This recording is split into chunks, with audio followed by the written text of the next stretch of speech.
ॐ सहना भवतु सहनौ भुनक्तु सह वीर्यङ्करवावहै तेजस्विनावधीतमस्तु मा विद्विषावहै।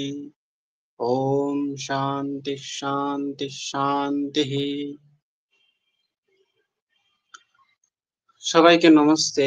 তো এর পূর্বের ভিডিওতে আমরা ষষ্ঠী বিভক্তি এবং সপ্তমী বিভক্তি নিয়ে আলোচনা করেছিলাম।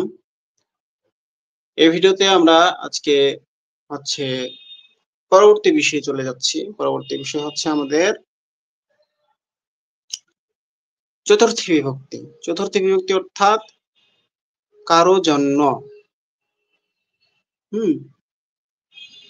কারো জন্য কিছু দেওয়ার বিষয়টাকে হচ্ছে চতুর্থী বিভক্তি দ্বারা করা হয়। তখন এখানে দেখুন মমতা প্রকাশকে উপহার দিচ্ছে। কাকে দিচ্ছে? প্রকাশকে।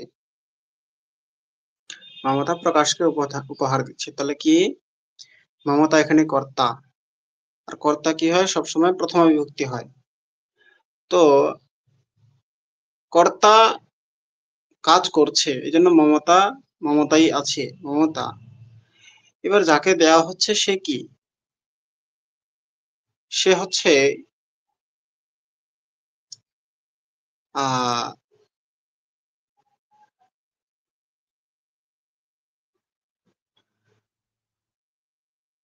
মানে কাকে দেওয়া হচ্ছে? তাকে দেওয়া হচ্ছে। কার জন্য দেওয়া হচ্ছে? সম্প্রদান কারক। এবার সম্প্রদান বিভক্তির, চতুর্থী বিভক্তির যাকে দেওয়া হয়, কাকে দেওয়া হচ্ছে? প্রকাশকে দেওয়া হচ্ছে। কে দিচ্ছে? মমতা। এখানে দেখুন, এখানে দুইটা বিভক্তির জ্ঞান হয়ে যাবে এই উদাহরণটা দিয়ে। মূলত তিনটা বিভক্তির জ্ঞান হয়ে যাবে, তবে একটা বিভক্তির জ্ঞান তো আমাদের পূর্বেই হয়ে গেছে, মানে প্রথম বিভক্তি যেটা কর্মকার কর্তাকারক, মমতা। দ্বিবচনে হবে মমতে, বহুবচনে হবে মমতাহা। তাহলে এখানে এক বচনে আছে মমতা, একজন মমতা প্রকাশায় উপহারম দদাতি। তাহলে প্রকাশায় উপহারম দদাতি, কার জন্য উপহার দিচ্ছে? প্রকাশের জন্য, এই জন্য প্রকাশায়। যাকে দেওয়া হচ্ছে, নিচে নোট দেখুন, নিচের নোটটা দেখুন, যাকে দেওয়া হয় সম্প্রদান চতুর্থী বিভক্তি। অর্থাৎ যদি পুলিঙ্গের হয় তাহলে কি হবে? আয়যুক্ত হবে। আয়যুক্ত করলেই মোটামুটি এর রূপ সব তৈরি হয়। হ্যাঁ, যেরকম রামঃ রামায়, এবং কি নপুংসক লিঙ্গেও প্রায় এইটাই রূপ চলে, পুস্তকম পুস্তকায়। তাহলে রামম রামায় পুস্তকম পুস্তকায়। পুস্তকায় মানে পুস্তকের জন্য। পুস্তকায়, মনে করেন আপনার পিতাকে আপনি বলছেন পুস্তকায় ধনম দদাতু, পুস্তকের জন্য টাকা দিন, মানে আমি ক্রয় করব, এরকম কিছু বলতে যদি চান আপনি, একটা উদাহরণস্বরূপ আর কি। পুস্তকায় মানে কার জন্য? পুস্তকের জন্য। হুম তাহলে পুস্তকম পুস্তকায়, তাহলে প্রকাশঃ প্রকাশায়, রামঃ রামায় রামের জন্য, রামায় লক্ষ্মণঃ সহ বনে গতবান। কার জন্য লক্ষ্মণ বনে চলে গিয়েছিল? কার জন্য? রামের জন্য। কার জন্য? রামের জন্য। তাহলে কি রামঃ মানে রাম, আর এটার চতুর্থী বিভক্তি হবে রামায়া, অর্থাৎ রামের জন্য। তাহলে এভাবে সুজয়াহ কি হবে? সুজয়ায়। প্রকাশাহ কি হবে? প্রকাশায়। হ্যাঁ, এভাবে রূপগুলা প্রায় আকারান্ত পুরুষবাচক যে নামগুলো আছে এদের সবগুলা চলবে, এবং নপুংসক লিঙ্গেরও চলবে, যেরকম পুস্তকম পুস্তকায়, জলম জলায়, হ্যাঁ, ফলম ফলায়, এভাবে চলবে। খুবই সহজ। তাহলে যাকে দেওয়া হচ্ছে কিংবা যার জন্য দেওয়া হচ্ছে, এটা হচ্ছে চতুর্থী বিভক্তি, তাই না? আর যেটা দেওয়া হচ্ছে সেটা হচ্ছে কর্ম, কাকে দেওয়া হচ্ছে? উপহারকে দেওয়া হচ্ছে। এটার জন্য দ্বিতীয়া বিভক্তি হবে। দ্বিতীয়া বিভক্তি কি হবে? উপহারম। উপহারম। মনে করুন প্রকাশः। প্রকাশः। আমি যদি বলতে চাই প্রকাশকে এখানে নিয়ে আসো, তাহলে কাকে নিয়ে আসা হচ্ছে? প্রকাশকে। এখানে কাকে দেওয়া হচ্ছে? উপহারকে। তাহলে উপহারম। হ্যাঁ, আমি যদি বলি প্রকাশः, প্রকাশকে আমার এখানে নিয়ে আসো, তাহলে কাকে নিয়ে আসা হচ্ছে? যাকে নিয়ে আসা হচ্ছে তাকে করা হচ্ছে, সেটা কর্ম। হ্যাঁ, কর্ম করা হচ্ছে। সে নিজে কিছু করছে না, কিন্তু সে নিজে কর্মটা করছে না। কর্মটা কে করছে? কর্মটা অন্য কেউ করছে। সে কর্মকারক, সে নিজে কর্ম, কর্তা না। কর্মটা অন্য কেউ করছে, কর্তা অন্য কেউ। কর্মটা সে নিজে, অর্থাৎ সেটাই সেই কর্ম হিসেবে ঘটিত হচ্ছে, তাই না? যে আমি যদি বলি প্রকাশকে নিয়ে আসো, তাহলে কি হবে? প্রকাশः দ্বিতীয় বিভক্তি হবে, প্রকাশম আনয়তু। প্রকাশকে নিয়ে আসো, ঠিক আছে? অর্থাৎ এই কর্ম অর্থে কেউ কর্ম করে নিচ্ছে, নিজে করছে না, কিন্তু তার আমাদের দ্বারা কর্ম করানো হচ্ছে, কিংবা তাকে দিয়ে, অর্থাৎ তার মাধ্যমে আমরা কর্ম করছি। যেমন তাকে নিয়ে আসছে আমাদের এখানে, তো সে নিজে আসছে না, তাকে নিয়ে আসছে, তাই না? এভাবে হচ্ছে যাকে নিয়ে আসা হয়, যাকে যে কর্ম হয়, যেরকম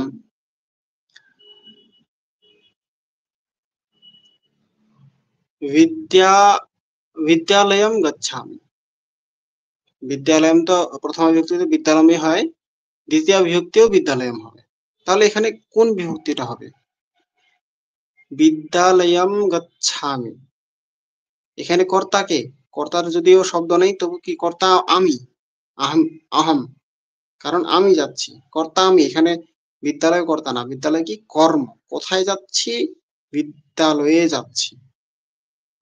হ্যাঁ, কার কাছে যাচ্ছি? বিদ্যালয়ের কাছে যাচ্ছি। তাহলে যাওয়া হচ্ছে বিদ্যালয়ের কাছে, যাওয়া হচ্ছে, এটা হচ্ছে কর্ম। বিদ্যালয়ম গচ্ছামি। কার কাছে যাওয়া হচ্ছে? বিদ্যালয়ের কাছে। আর এখানে উপহারকে দেয়া হচ্ছে, কে দিচ্ছে? মমতা দিচ্ছে। মমতা কর্তা। প্রকাশায়, প্রকাশের জন্য দেয়া হচ্ছে, প্রকাশায়টা হচ্ছে সম্প্রদান, চতুর্থী বিভক্তি। উপহারম। তাহলে এখানে তিনটা বিভক্তির মোটামুটি জ্ঞান আমাদের কাছে হয়ে গেল। এবার শব্দরূপের তালিকাটা দেখি, তাহলে খুব সহজে বুঝতে পারবো। দেখুন, রামঃ। তাহলে রামহার দ্বিতীয় বিভক্তিটা দেখুন কি হয়ে গেল? রামম। যখন রাম নিজে কোনো কার্য করবে, অর্থাৎ নিজে তখন কর্তা থাকবে, তখন ঠিক আছে, প্রথম বিভক্তি হবে রামঃ করতি। যদি দুইজন রাম কাজ করে, তাহলে রামৌ করতঃ। যদি অনেকজন রাম কাজ করে, তাহলে রামাহ করন্তি, কুর্বন্তি। তাহলে রামঃ, রামৌ, রামাহ। ঠিক আছে, এটা প্রথমা বিভক্তির, অর্থাৎ নিজে যখন রাম কর্তা হিসেবে থাকছে, তখন প্রথমা বিভক্তি। কিন্তু রামকে যখন করানো হচ্ছে, অর্থাৎ রাম নিজে কাজ করছে না, রামকে আমরা, রামকে নিয়ে আমরা নিজে কাজ করছি, অর্থাৎ ওর কিংবা অন্য কেউ কাজ করছে, আমি নিজে কিংবা অন্য কেউ। যেরকম রামম দাদামি। রামকে দিচ্ছি, কাকে দিচ্ছি? রামকে। রামম আনয়ামি। রামকে নিয়ে আসছি, কাকে নিয়ে আসছি? কাকে নিয়ে আসা হচ্ছে? রামকে। রাম এখানে কর্ম, কর্মটাকে, কর্ম এখানে রাম। তো রামম আনয়ামি, রামকে নিয়ে আসছি। কর্তাকে এখানে? কর্তা অহম, আমি। তো এভাবেই বিষয়টাকে বোঝা উচিত। তাহলে এটার দ্বিতীয় বিভক্তি কি হবে? রামৌ, এবং বহুবচন হবে রামান। তাহলে এটা কর্মকারক হয়ে গেল। অর্থাৎ কর্ম বিষয়টাকে বোঝাতে গেলে আপনাদের তৃতীয় বিভক্তি প্রয়োগ করতে হবে। এবার যেটা মেন বিষয় আমাদের, চতুর্থ বিভক্তির বিষয়টা। হ্যাঁ, চতুর্থ বিভক্তির যে বিষয়টা, আহ, প্রকাশায় উপহারং দদামি, উপহার দিচ্ছে। কার জন্য উপহার দিচ্ছে? প্রকাশায়, প্রকাশের জন্য। এটা সবথেকে গুরুত্বপূর্ণ। কার জন্য? প্রকাশায়। তাহলে রামহর কি হবে? দেখুন চতুর্থী বিভক্তি দেখুন, রামায়। প্রকাশায় ওখানে লেখা আছে না? তাহলে এখানে কি লেখা আছে? রামায়, অর্থাৎ রামের জন্য। অর্থাৎ এরকম ভাবেই সমানভাবে প্রায় পুরুষের যে নামগুলো আছে অকারান্ত, এগুলোর রূপ চলবে। হ্যাঁ, সুজয়ায়, প্রকাশায়, ঠিক আছে? হ্যাঁ, তাপসাহ, তাপসায়, তাপসের জন্য, সুজয়ের জন্য, প্রকাশের জন্য, রামায়, রামের জন্য, এরকম করে হবে। তাহলে চতুর্থ বিভক্তি রামায়, রামাভ্যাম মানে দুইজন রামের জন্য। কিংবা যদি বলি আমি রামায় নমামি, রামের জন্য নমস্কার করি। কার জন্য নমস্কার করি? রামের জন্য নমস্কার করি, রামায় নমামি। যদি দুইজন রামের জন্য, রামাভ্যাম নমামি, তাহলে দুইজন রামের জন্য আমি নমস্কার করছি। রামাভ্যাম নমামি, রামাভ্যাম নমামি। এখানে নমামি ক্রিয়া, ক্রিয়াটা কে করছে? অহম, আমি করছি। ক্রিয়াটা কিন্তু রাম করছে না। রামের জন্য ক্রিয়া করা হচ্ছে, কার্য করা হচ্ছে, তাহলে রামের জন্য করা হচ্ছে। এই জন্য কার জন্য হলে এটা চতুর্থী বিভক্তি হবে, অর্থাৎ রামাভ্যাম নমামি, দুইজন রামের জন্য নমস্কার করছি। বহুবচন কি হবে? রামেভ্যঃ নমামি, অর্থাৎ বহুজন রামের জন্য নমস্কার করছি। যেরকম আমরা বলি না সর্বেভ্যো, সর্বেভ্যঃ নমো নমঃ। সর্বেভ্যঃ মানে সবার জন্য। কার জন্য? সবার জন্য। সর্বেভ্যঃ নমো নমঃ, সর্বেভ্যঃ নমামি। তাহলে এরকম হবে রামেভ্যঃ। ঠিক আছে? তাহলে চতুর্থী বিভক্তি কখন হবে? যখন কারো জন্য এই অর্থটা ব্যবহার করার ইচ্ছা হবে তখন। রামায়, আহ, প্রকাশায়, তাপসায়, সুজয়ায়, ঠিক আছে? আর নপুংসক লিঙ্গেরও মানে যেগুলা ম দিয়ে শেষ হচ্ছে, শেষে যেরকম পুষ্পম, এদেরও কিন্তু ঠিক এরকমই হবে। পুষ্পায়, হম, তারপর বিদ্যালয়ম, বিদ্যালয়ায়। আচ্ছা, এটা একটু দেখতে হবে এরকম হবে কিনা। তবে মকারান্ত প্রায় সবার এরকমই হবে। হুম, এখানে দেখুন, এই যে পুস্তকম, পুস্তকায়, অর্থাৎ পুস্তকের জন্য। ঠিক আছে? তাহলে নপুংসক লিঙ্গের আকারান্ত নপুংসক লিঙ্গগুলা যেগুলা মানে ম দিয়ে শেষ হচ্ছে এগুলা, আর পুলিঙ্গ গুলা আকারান্ত পুলিঙ্গ, এগুলোর শেষে প্রায় আয় শব্দটা যুক্ত করে দিলে এর রূপ তৈরি হয়ে যায়। যেরকম রামঃ, রামায়, প্রকাশঃ, প্রকাশায়। এবার স্ত্রীলিঙ্গের ক্ষেত্রে আসি। স্ত্রীলিঙ্গের ক্ষেত্রে কি হয়? ইয়েই যুক্ত করলেই হয়। ইয়েই, ইয়েই। তাহলে কি হবে? নদী, নদ্যৈ, লতা, লতাयै।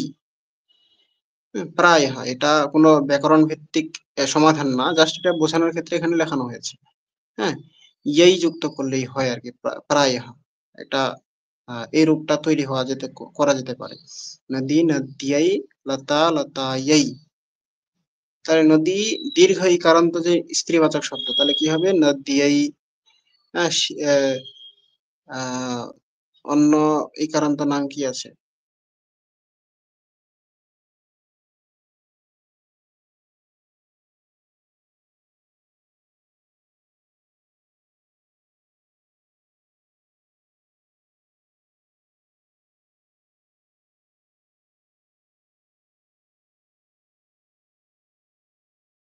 ন, তো এবার হ্যাঁ, লতার রূপটা একটু তখন তাহলে স্পষ্ট হবে, লতার রূপটা। হুম, লতার রূপ তো নেই আমার কাছে, আমার কাছে সীতার রূপটা আছে। যাই হোক, সীতার রূপটা দেখলেই হয়ে যাবে। দেখুন সপ্তমীতে কি আছে? সরি, সপ্তমীতে বলছি, আহ চতুর্থীতে সীতা ইয়েই। দেখুন ইয়েই যুক্ত করলে মোটামুটি হয়ে যাচ্ছে। তাহলে কি? সীতা ইয়েই মানে সীতার জন্য, দুইজন সীতার জন্য সীতাভ্যাম, অনেকজন সীতার জন্য সীতাভ্যাহ। তাহলে চতুর্থ বিভক্তি কার জন্য এটা প্রযুক্ত হয়। হুম, আর ইকারান্তর দেখি। ইকারান্ত এই স্ত্রীবাচক নামে নদী, তাহলে কি হবে? নদ্যৈ, দেখুন চতুর্থ বিভক্তি দেখুন, নদ্যৈ, দুই নদীর জন্য, নদীভ্যাম, বহু নদীর জন্য নদীভ্যः, নদ্যৈ নদীভ্যাম নদীভ্যः।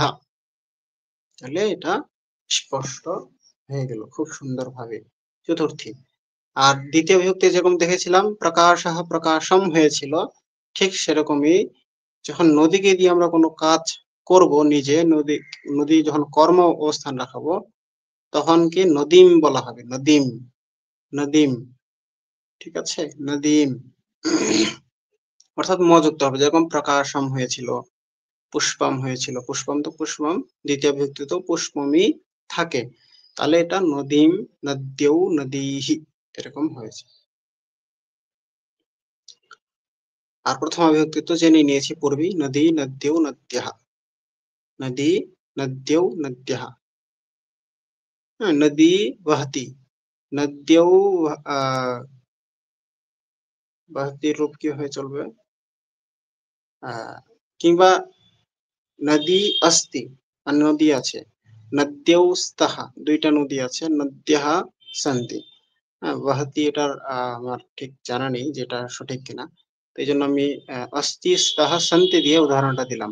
নদী अस्ति, নদ্যৌ স্তः, নদ্যঃ সন্তি। তাহলে নদী প্রথমা বিভক্তি হবে, নদী আছে, এখানে নিজে কর্তা আছে, থাকার কাজটা কি করছে, নদী নিজে করছে না, তাহলে এই জন্য কর্তা, কর্তার জন্য প্রথমা বিভক্তি হবে, নদী अस्ति, নদ্যৌ স্তः, নদ্যঃ সন্তি।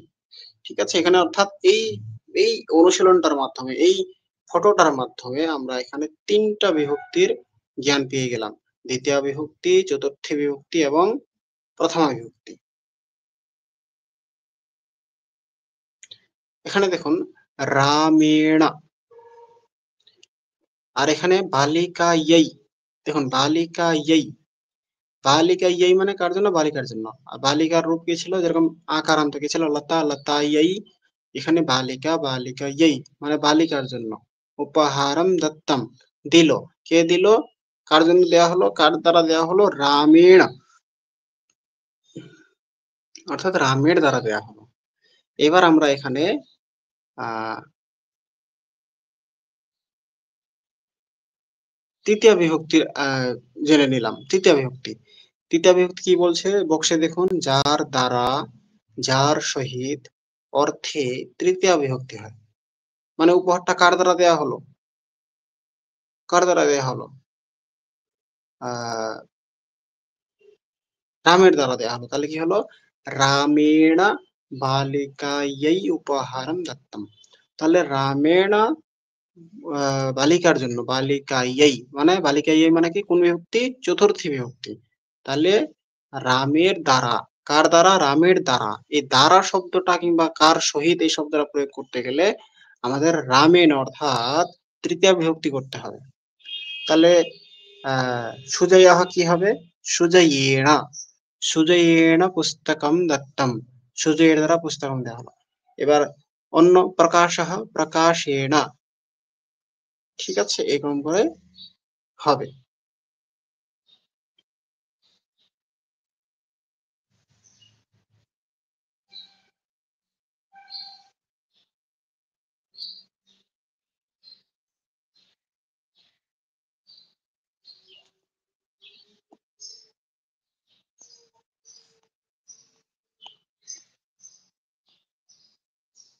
তাহলে রামেণ, আচ্ছা যদি স্ত্রীবাচক হয় তাহলে কি হবে, এর জন্য আমরা স্ত্রীবাচকের রূপটা দেখি, এই এই যে তৃতীয় বিভক্তি,